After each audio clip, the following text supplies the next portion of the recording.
প্রিয় দর্শক, ইটিসি বিনোদন আড্ডায় আপনাদেরকে স্বাগত জানাচ্ছি। আমি সুদীপ্ত সাইদ খান। আজ আমরা আড্ডা দিব চিত্রনায়িকা মৌমিতা মৌয়ের সঙ্গে। মৌমিতা মৌ, কেমন আছো? অনেক ভালো। আপনি ভালো আছেন? এই তো ভালো আছি। তো তোমার দিনকাল কেমন কাটছে? দিনকাল ভালোই যাচ্ছে, বাট যেহেতু রিসেন্টলি আমার একটা দুর্ঘটনা ঘটে গিয়েছে, আমার আব্বু মারা গিয়েছে, তো ওই জায়গা থেকে মেন্টালি একটু আনস্টেবল। স্টেবল হতে একটু সময় লাগবে। ট্রাই করছি স্টেবল হতে। তোমার বিদেহী আত্মার শান্তি কামনা করি। এই যে শোকগ্রস্ত একটা সময়, এই সময়টাকে আসলে কিভাবে অতিক্রম করছো, বা তোমার পারিবারিক বা তোমার সামাজিক কর্মজীবনের যে ব্যস্ততা সেগুলো আসলে কিভাবে ওভারকাম করছো? কর্মজীবনের যে ব্যস্ততা সেটা আমি অনেক আগে স্টপ করে দিয়েছি, যখন থেকে আব্বু সিক হয়েছে। যেহেতু তাকে নিয়ে হসপিটালে দৌড়াদৌড়ি, থেরাপি, অনেক ব্যাপার স্যাপার থাকে, তো তখন থেকেই আসলে আমি মিডিয়া থেকে একটু দূরে। এটা অলমোস্ট ৮-৯ মাস ধরেই। এরপরে তো আব্বু মারাই গেল। তো সবকিছু মিলেই আসলে বাবা না থাকলে সেই শোকটা কাটিয়ে কিভাবে উঠতে হয়, এটা আসলে যার বাবা নাই সেই জানে। সময়টা পার করা বলতে যত কিছুই করি, যাই করি, কিন্তু দিন শেষে দেখা যায় ঘুরে ফিরে ওই মানে স্মৃতিগুলাই আসলে ঘুরপাক খায়। অনেক কিছু মানুষ আসলে থাকতে অনেক কিছুই ফিল হয় না, অনেক কিছু রিগ্রেট ফিল হয় যে এইটা করি নাই, ওইটা করি নাই। এই আর কি, খারাপ লাগে, অনেক খারাপ লাগে। বাবার কোন স্মৃতিটা সবচেয়ে বেশি তোমাকে মনে করায়, সবচেয়ে বেশি ভাবায়?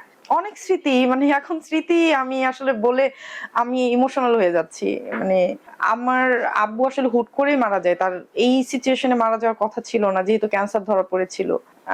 বাচ্চার আসলে কোনো ওয়ে ছিল না। স্মৃতি বলতে আমি তো এক মেয়ে, আব্বু আমাকে অনেক ভালোবাসতো, অনেক আদর করতো। অনেক স্মৃতি, অনেক স্মৃতি, এগুলো আসলে বলে শেষ করা যাবে না। তারপরে দেখা যায় যে এই যে ফোন আমাকে, আমি যেহেতু ঢাকায়, আমার আব্বু আম্মু তো মানিকগঞ্জ, ওখানেই সেটেল। তো আমি যখন বাড়িতে যাওয়া আসা করতাম, মানে ৫ মিনিট পর পর সে ফোন দিত, কোথায়, কত দূর, কি। দেন ফোন দিয়ে খবর নেয়া, দেন বাড়িতে গেলে মানে আমি গেছি, এটা যে তার যে একটা হ্যাপিনেস, তার যে চেহারা একটা খুশি, মানে কি বলবো, আমি আসলে এগুলো ভাষায় প্রকাশ করতে পারবো না। স্মৃতি তো অনেক আছে, অনেক স্মৃতি, এগুলো আসলে বলে শেষ করা যাবে না। আচ্ছা, বাবা মা যেমনটা চেয়েছিল, যেহেতু বাবার প্রসঙ্গ আসলো, তো সেই সূত্রে একটু বলতে চাই যে বাবা মার তো সন্তানদের নিয়ে একটা আশা থাকে, স্বপ্ন থাকে।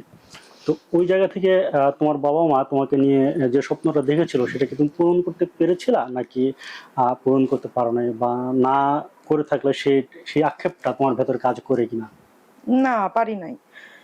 কারণ মানে আমার বাবার লাস্ট যে ইচ্ছেটা ছিল আমার বিয়ে, তার অনেক শখ ছিল আমার বিয়ে নিয়ে, বাট অনেক বলতো আমাকে, কিন্তু সেই জায়গাটা আমি আসলে দিতে পারিনি। আমার অনেক অনেক রিগ্রেট ফিল হয়, অনেক খারাপ লাগে যে আমার আব্বুর আমার কাছে আসলে বেশি কিছু চাওয়া ছিল না, এই একটাই চাওয়া ছিল, মানে আমার বিয়েটা দেখে যাওয়া। নাতি নাতনি সেগুলো তো বহুত দূরের কথা, যেহেতু বিয়েটাই কমপ্লিট হয়নি। বাট সেটা আমি দিতে পারিনি। এটা আমি, আমার যখন মানে মনে হয় আমার খুবই খারাপ লাগে। হ্যাঁ, আমার হয়তো একটা সময় আমার আমি বিয়ে করব, আমার সংসার হবে, কিন্তু আমার মানে আমার আব্বু সেটা দেখতে পারবে না, যেটা তার অনেক ইচ্ছে ছিল, শখ ছিল। এই আর কি। সরি, আমি আসলে মানে আব্বুর প্রসঙ্গ তো আমি কন্ট্রোল করতে পারছি না নিজেকে। টিস্যু লাগবে? টিস্যু, টিস্যু লাগবে? হ্যাঁ, সমস্যা নেই, আচ্ছা, এটা থাকুক, এটা থাকুক।